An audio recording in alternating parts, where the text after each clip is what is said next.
ng mga kapatid niya. Nang unay, ang ibig nila ilaglag na lang sa bangin. Ngunit nagbago ang kanilang isip. Napipihit ang pag-iisip ng tao.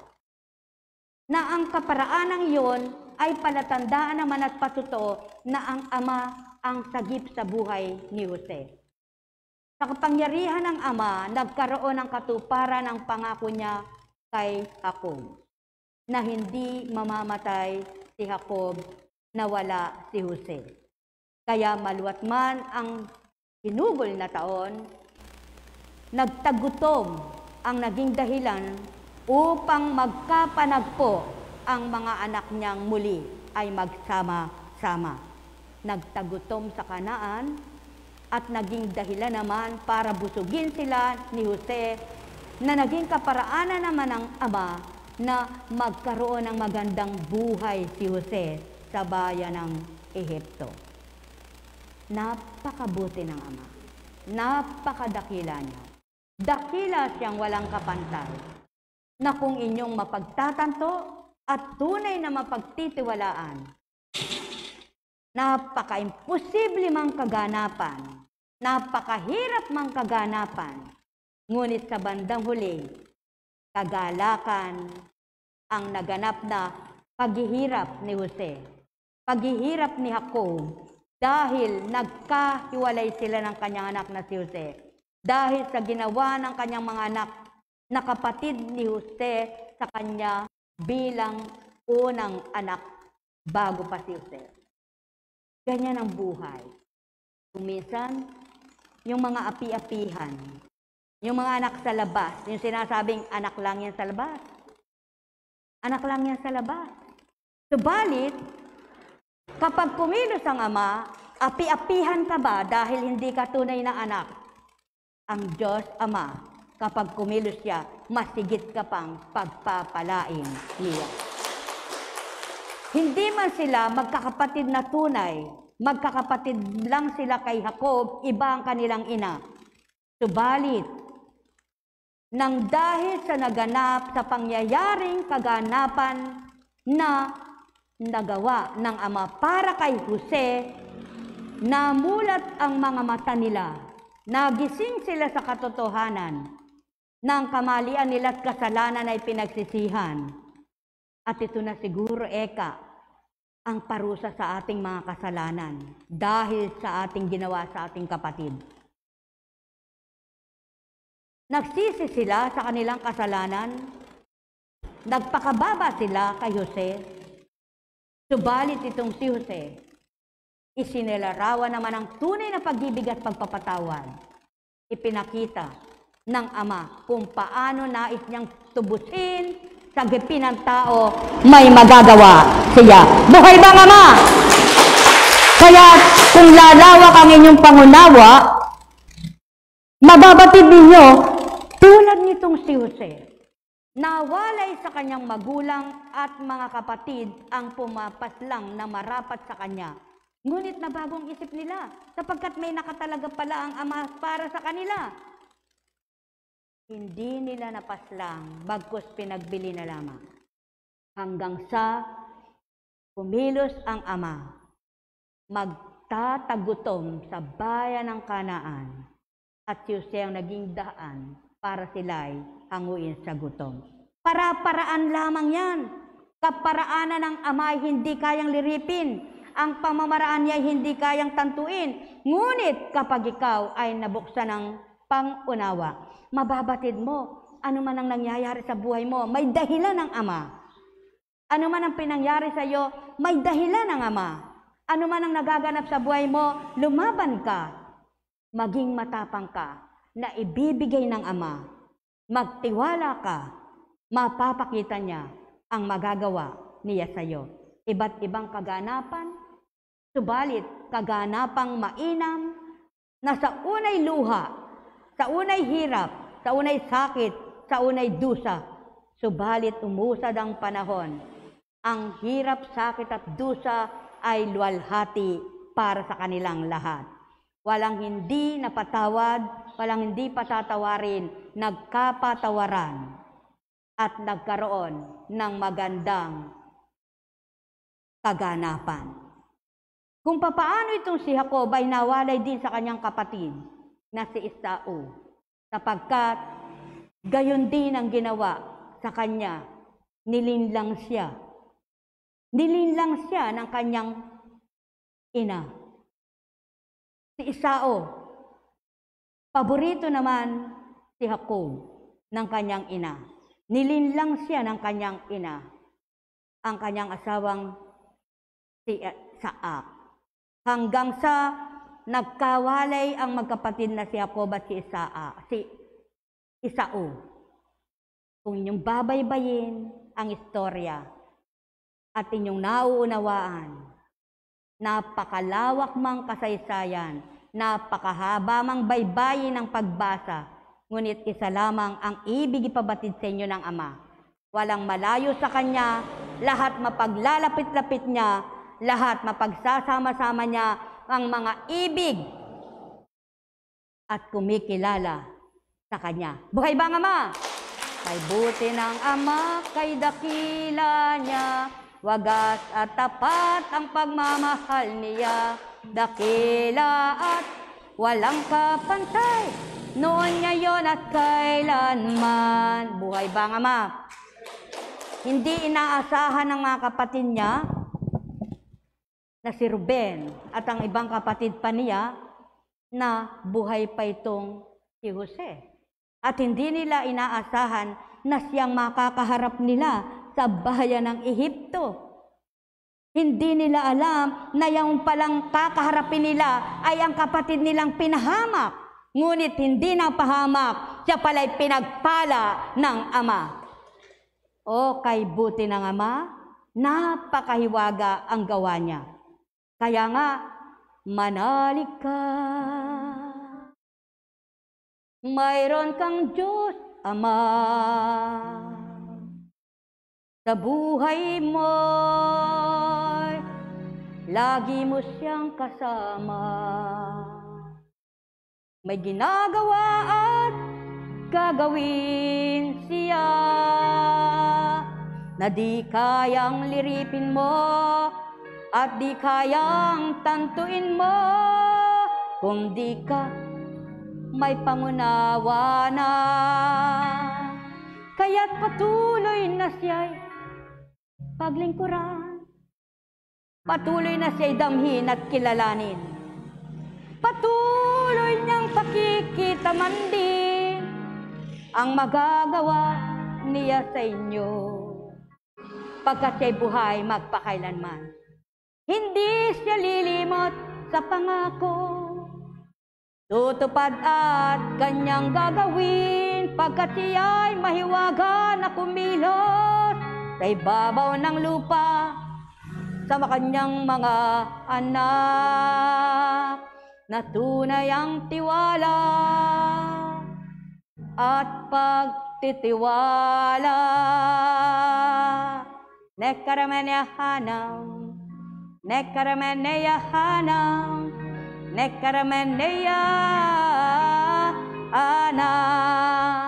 Napakagandang kasaysayan na marami kang mapupulot sa kanila. Magkakaiba man sila ng ina sa iisang Ama nila. Sa wakas ay pinagsama-sama, nagpatawaran at naging daan ang ginawang hindi marapat para sila'y sagipin sa paghihirap at tagutom. Kung minsan akala mo hirap na hirap ka na, kung minsan akala mo pinabayaan ka, kung minsan tatanungin mo, puro ako na lang ba? Subalit, kapag napagtanto mo, o kay palad mo pala. Sapagkat ikaw ang naging daan para may magawa kang maganda at mabuti sa kapwa mo na ginamit ka ng Ama na kinalugod naman niya at ikali ligaya mo.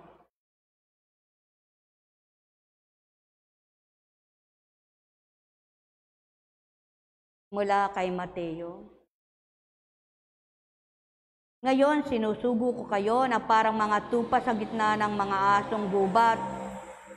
Maging matalino kayo, gaya ng mga ahas at matapat Gaya ng mga kalapati, mag-ingat kayo sapagkat may mga taong magkakanulo sa inyo sa mga hukuman at hahagupitin nila kayo sa mga sinagoga. Dahil sa akin, ihaharap kayo sa mga gobernador at mga hari at magpapatuto kayo sa harapan nila at ng mga hentil. Kapag nililitis na kayo, huwag kayong mabalisa tungkol sa sasabihin ninyo o kung paano ninyo sasabihin. Pagdating ng oras, ito'y pagkakalob sa inyo, sapagkat hindi kayo ang magsasalita, kundi ang Espiritu ng inyong Ama ang magsasalita sa pamamagitan ninyo. Ipagkakanulo ng kapatid ang kanyang kapatid upang ipapatay. Gayon din ang gagawin ng ama sa kanyang anak. Lalabanan ng mga anak ang kanilang mga magulang at ipapapatay. Kapopotan kayo ng lahat dahil sa akin, ngunit ang manatiling tapat hanggang wakas ang siyang maliligtas. Kapag inuusig nila kayo sa isang bayan, tumakas kayo sa kasunod.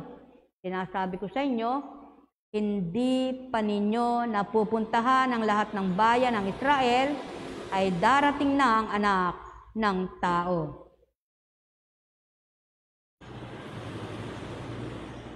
Walang pagkabula, naganap at natupad lahat ang sinambit sa mga apostol sa una. Napangyari ang lahat, naganap ang lahat upang magpatotoo at patutuhanan ang salita na di taong nangusap at di taong nagwika, kundi ang Diyos na dakila sa pamamagitan ng anak na ibinaba bilang Jesucristo sa pagiging Diyos, Espiritu bilang Diyos, anak. Buhay ba ang Diyos? Masaya ba kayo? Sadyang bilang tao, kung minsan matatanong mo, kulang pa ba ang ginawa ko? Bakit ganito ginanti? Ngunit kapag napagtanto mo, hindi ka pala dapat magtanong at hindi ka pala dapat magalit. Sapagkat ang lahat ng pinahintulot na maganap sa iyo, kapag sinuri mo, may maganda palang nakaplano ang Diyos sa buhay mo. Kaya, sino man ang nagkasala, nawalay, may kapatawaran at maaring ibalik ng Ama. Inyong suriin, nagkasala si Esau ay nagalit sa kanyang kapatid na si Jacob. Si Jacob ay nagkasala kay Esau dahil nilinlang siya ng kanyang kapatid.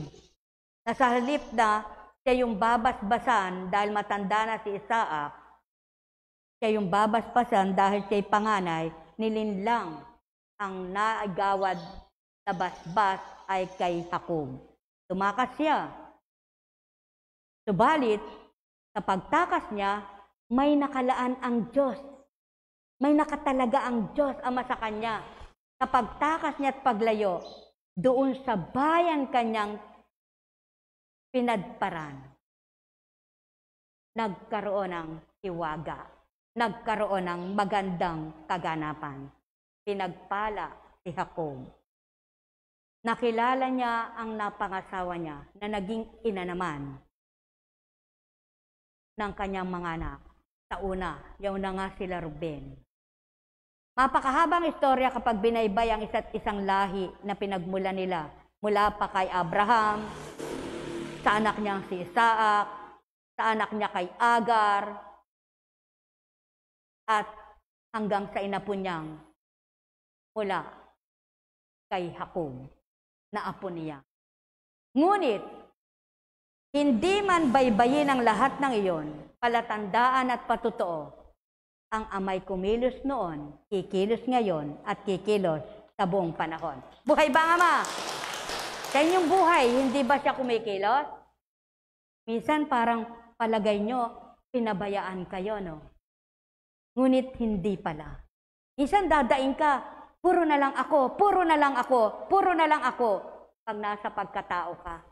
Ngunit kapag binigyan ka ng pangunawa, binukas ang iyong diwa ng Ama, magpapasalamat ka pa pala at puro ikaw, sapagkat ang ginawa sa'yo at nagawa sa'yo at nakaya mo, hindi magagawa ng iba at di makakaya. Kaya magalak ka at mapalad ka, may kakayanan na binigay sa'yo ang Diyos. Buhay bang Ama? Sapagkat kung bilang tao hindi mo kaya, kung bilang tao wala kang kakayanan, subalit dahil nasa iyong paghahari ng Panginoon, nakaya mo. Bagamat bilang tao, puro ako. Bakit gayon? Bakit ganyan? Subalit, nang mapagtanto mo at nabuksan ang diwa mo, napupuri mo pa ang Ama. Salamat sa pinangyari mo. Maraming karanasan ako na balik-balikan sa diwa ko. Nakala ko, hindi mo ako mahal, Panginoon. Nakala ko, hindi mo ako mahal, Panginoon. Nakala ko, hindi ako mahal ng aking mga magulang at kapatid. Yung pala, may labis na nagmamahal sa iyo ang Panginoon mo, ang Diyos ng katotohanan, ang Diyos na buhay, at maaari niyang pihitin ang mga damdamin at kaisipan ng iyong mga kapatid tulad ng pangyayari na sa inggit nila kay Jose ng mga kapatid niya, nagbalak silang masama para kay Jose. Subalit, ang pagbabalak nilang masama, naging daan pa para maging kaligtasan nila sa gutom sa kanilang bayan sa Kanaan at ng kanyang pamilya. Yan ang Diyos kung kumilos. Yan ang Ama kung kumilos. Mahiwaga. Tunay na mahiwaga. Tunay na kay hiwaga. Tunay na napakabuti na bilang tao, kung di mo matatarok, kung di mo maabot, kung di mo maunawaan, tunay na magsasabi ka, kay hirap unawain. Subalit kapag naunawaan mo na, kay dali pala, sapagkat ang Diyos mo ang nagbukas ng diwa mo. Gayon din ang mga alagad. Gumagawa na ng kabutihan, nagpakita na ng kabutihan, sumunod sa kalooban ng Ama. Subalit, bakit ganun pa ang nangyari sa kanila? Ang lahat ng magaganap sa kanila ay itinuran ng kanilang Panginoon. Ang guro na magpahanggang ngayon ay Panginoon ng Panginoon, guro ng mga guro, hari ng mga hari. Subalit hindi nakikita tulad noon na nakita ng mga tao. Ang Diyos, Espiritu, na taglay ng Kristo, na ngayon magpahangga kailanman ay taglay pa rin bilang Diyos, Espiritu, na hindi man nakita bilang tao na hawakan at bilang tao sinusundan, subalit sumunod ka, makinig ka, manalig ka, sa di mo nakikitang Diyos at Panginoon mo, mababatid mo ang lahat, siyang tunay na Diyos ng lahat. Buhay bang Ama? Katotohanan lang aking tinuturan. Buhay ng tao'y iba't iba kinamtan. Ay isang Diyos na may alay ng kapalaran. Subalit ang matuwid, kanyang ibibigay, tama't marapat sa kanilang buhay. Dumanas man ang hirap, sakit at dusa, walhati kakamtan. Kahit sanda ko, kanyang nasisilayan, ano man ang sambitin, kanyang naririnig, ano man ang gawin, siya pa rin ang tuwirang, batid ang kalahat-lahatan. Kaya't halik kayo, mga minamahal ko, magnilay, magbulay, magtanto kayo. Amay inyong tanggapin sa puso at kaisipan, sa inyong kalooban, siya'y ganap na manahan. Espiritong banal, sa inyo'y maging taglay, liwanag ng buhay, inyong makakamtan. Pagkat Ama ay buhay magpakailanman at di kailanman, sa tao ay mawawalay. Kaya't sikapin nyo, ay ganap na manahan, damdamin nyo'y lubos, yang damhin, ang may pandinig ay nakarinig. Nekaramanea hanam, Nekaramanea hanam, Nekaramanea hanam. Kaya nang nasa ordinaryo ka pang kaisipan at bilang taong pag-iisip na hindi mo pa naabot, natatarok, wala pang bagay-bagay na unawaan ka na nagaganap sa lupa, parang hirap na hirap kang umunawa, parang hirap na hirap kang tumanggap, subalit kapag naramdaman mo ang iyong Panginoon, kapag nakilala mo at kinilalang patuloy siya, kapag nabuksan niya ang diwa mo, magsasabi kang, "O Panginoon, dakila kang walang kapantay." Buhay bang Diyos? Masaya ba kayo? Maligaya ba kayo?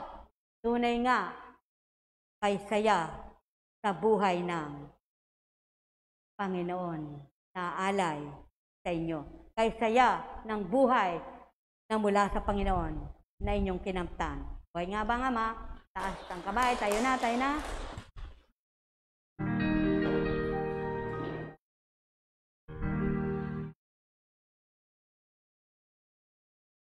Purihin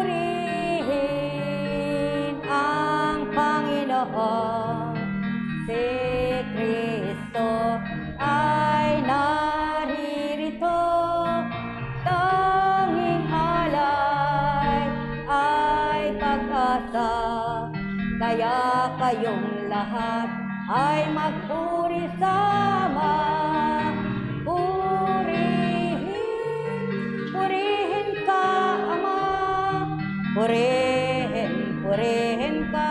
Purihin ka tuwina, purihin ka Ama, purihin ka, purihin ka Ama. Kuminsan, dahil sa iyong kahirapan, at ang kapwa mong inaasahan, ay takot ka, nalulumo ka, nababahala ka, kung hindi ka niya alalahanin, kung hindi ka niya magunita. Nitandaan mo kay Diyos Ama na sa tuwin ay nakakagunita sa iyo at magpapagunita para magsabing, "Anak, huwag kang mabahala sa buhay mo. Anak, naririto lamang ako. Anak, umasa ka sa magagawa ko. Anak, lumaban ka sa buhay mo." Pang sa gayon, patuloy na buhay ang pag-asa mo at hindi ka man lalambot, manghihina sa pananampalataya at pagtitiwala mo dahil alam mo, kikilos ang Diyos mo sa mahiwagang pagkilos niya sa iyo. Maraming pamamaraan at kaparaanan siyang gagawin at magagawa sa buhay mo sapagkat alam mo, siyang Diyos na makapangyarihan sa lahat dito sa mundo, maging sa kaharian ng langit. Kung magkagayon at alam mong siya pala ang Diyos mo, patuloy kang umasa. Sa kabila man ang alam mo, walang-wala ka na. Ngunit mayroon pala ang Diyos mo. Pagtiwalaan mo, ang kawalan mo ay kapunuan pala sapagkat siyang Diyos nakikilos dahil pinaniwalaan mo may gagawin siya sa buhay mo at makapag-aalay ka ng purihin ka Ama, purihin ka tuwina, purihin ka Ama, purihin ka, purihin ka Ama. Lagi mong tandaan, kumisan sa iyong kaabalahan, sa paggawa mo ng alam mong iyon ay sinagampanan mo dahil sa iyong Panginoon. Kakalimutan mo na yung sarili mo. Halos di mo na maalala yung sarili mo. Ngunit tandaan mo, sa bawat ginagawa mong, alam mong nakalulugod sa iyong Panginoon, hindi ka niya nanilimutan. Kaya kung nalilimutan mo man ang sarili mo, siya hindi ka nililimot. Kaya kung ano man ang palagay mo, ay makabubuti sa iyo, masigit niyang alam kung ano ay kabubuti at makabubuti sa iyo. Kaya't kung ito'y patuloy mong gagawin, kahit nalimutan mo ang sarili mo, tandaan mo siya hindi ka niya malilimutan at patuloy ka niyang aalayan ng kasiyahan. upang sa gayon, sa iyong ginagawa at ginagampanan, patuloy niyang maparamdam sa iyo siya'y buhay na makapangyarihan at ang ligaya ay isa sa iyong tuwiran. Kaya patuloy mo siyang malaya ng purihin. Purihin ka, Ama. Purihin, purihin ka. Purihin ka, tuwina. Purihin ka, Ama. Purihin, purihin ka. Purihin ka, Ama. Sa buhay ng tao, lalo't mapagpahalaga ka sa yung beauty, sabi nga, beauty conscious ka. No? Laging gusto mo, maganda ka. Talagang lahat ginagawa mo para gumanda ka. Ngunit, biglang napihit ang diwa mo, ang isipan mo, ang damdamin mo. Sa dating, naku, laging napakahaba ng kuko mo, nakasunod ka sa uso ng kulay ng mga cutics mo, at hindi po pwedeng mahuli ka sa mga uso ng mga modernong kasuotan. Subalit, nang nakalimutan mo lahat ang sarili mo, binaliwala mo lahat ang sarili mo, wala ka ng pakialam kahit ano sabihin sa'yo, basta malinis ang budhi mo, malinis ang isip mo, malinis ang puso mo, malinis ang buhay mo sa pananaw ng Ama mo. Alam mo, masigit na kaligayahan ang mararamdaman mo kaysa dating napakamahalaga sa'yo ang pagsunod sa moderno. Ang pagpapahalaga sa mga kuko mo, sa lahat pinahalagahan mo, nang isuko mo ang sarili mo at nabaliwala ng lahat ng ibig at gusto mo. Ang Diyos naman ang nagpahalaga sa iyo, higit na ligayang nadama mo at patuloy mo siyang maalaya ng purihin, purihin ka, Ama. Purihin, purihin ka, purihin ka, tuwina.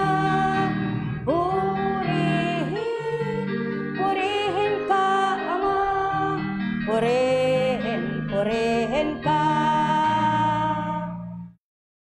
Ihin ka, Ama. Sa dating buhay mo, kung lahat ay inaasa mo sa katulong mo, sapagkat katwiran mo, binabayaran ko naman siya, kailangan mahalaga sa akin ito. Ba, papangit ako. Kaya ako nagbabayad para lahat maganda sa akin. Lahat maganda sa akin. Lahat gusto mo. Kung meron kang mas maganda, ibig mo mas maganda pa. Kapag may nakita kang mas maganda, gusto mo pa ito. Ngunit nang mapa sa iyo ang damdamin ng Ama at mapa sa puso mo ang salita niya, wala nang pinakamaganda sa iyo, kundi ang makasunod at tumalima ka. Sapagkat ang puso mo'y umaapaw na sa kagandahang loob na dulot ng Ama sa iyo. Ngunit, hindi mo man nagagawa ang lahat ng ibig mo noon na ibang ibig mo ngayon. Masigit ang ibig at pag-ibig ng Ama na naramdaman ng puso mo, masigit ang dulot na saya at ligaya sa iyo. Hindi ba nakakatawa ka kahit ikaw'y mag-isa, sabihin luka-luka? Samantalang dati, napakarami nang nagpapatawa sa iyo. Pera mo, ginto mo, pagkain mo, kaibigan mo, ang kunot-kunot pa ng noo mo dahil hindi ka mapasaya ng mga ito sapagkat may hinahanap ang puso mo. Subalit nang naramdaman mo ang Ama, wala nang ibig magpaligaya sa iyo dahil ikaw na mismo ang nagpapasaya sa kapwa mo, dahil ikaw ang mismong naligayahan sa ginagawa ng Diyos Ama sa iyo. Kaya't patuloy mong maipapamahagi ang pag-ibig ng Ama at ipararamdaman mo kung sino siya sa buhay mo at masasabi mong buhay na buhay siya at patuloy kang mag-alay sa Kanya ng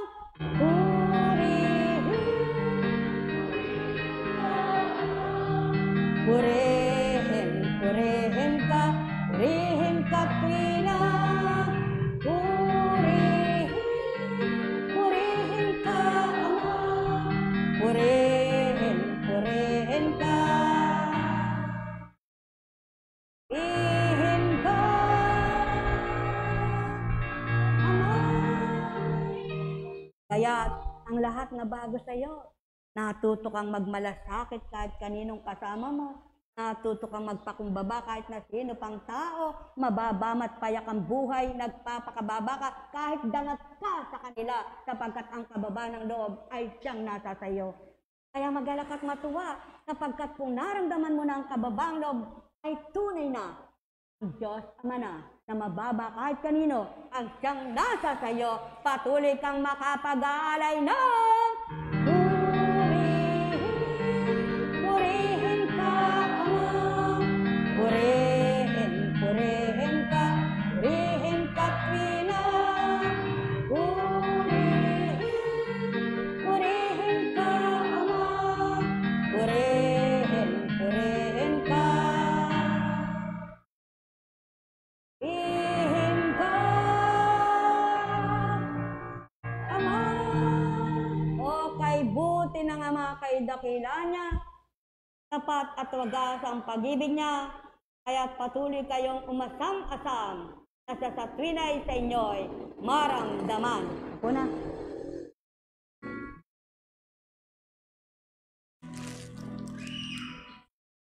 Alam kong may magagawa ang Ama. Alam kong may magagawa ang Ama. Pagkat winika niya, manalig ka na. Bawat araw ako sa inyo naghihintay. Alam kong di rin kayo ng Ama. Alam kong di rin kayo ng Ama. Pagkat winika niya, manalig ka na. Bawat araw ako sa inyo may nakalaan. Mayroong magandang mangyayari sa inyo, aking mga minahati kayo. Mayroong magandang mangyayari sa inyo, manalig o ang kinatanggapin. Alam kong magagawa ang Ama. Alam kong magagawa ang Ama. Pagkat winika niya, manalig ka na. Bawat araw ako sa inyo'y may nakalaan. Bawat araw ako sa inyo'y may nakalaan. Ay buti na. Naiiba yung kanta. Kung magagawa ang Diyos. Alam kong may magagawa ang Diyos. Kung ako'y magtatapat sa Kanya'y maglilingkod. Alam kong may magagawa ang Diyos. Alam kong diringgin ako ng Diyos. Alam kong diringgin ako ng Diyos. Kung ako'y magtatapat sa Kanya'y maglilingkod. Alam kong diringgin ako ng Diyos. Mayroong magandang mangyayari sa akin kung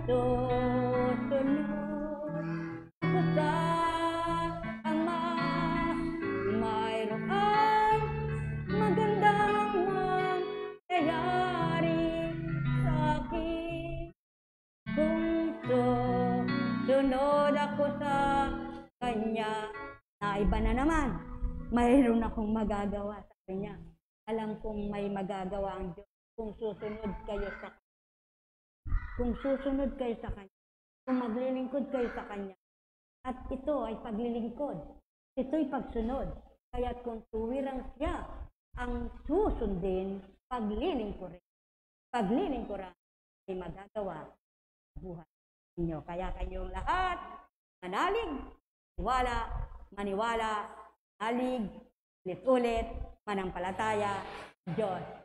Sa pangalan ng Diyos Ama, Diyos Anak, Diyos Espiritu Santo, magsihayo kayong may galak sa puso niyo, patuloy na ang paniniwalang may gagawin at magagawang may bibigay sa inyo, patuloy ang pag-asang ang kaligtasan at buhay ay siya, kaya't patuloy niyong ariin at angkinin ang kapayapaan man din sa inyo'y manahan. Pagpalain kayo, may pupuntahan po kami. Kami po'y aalis ng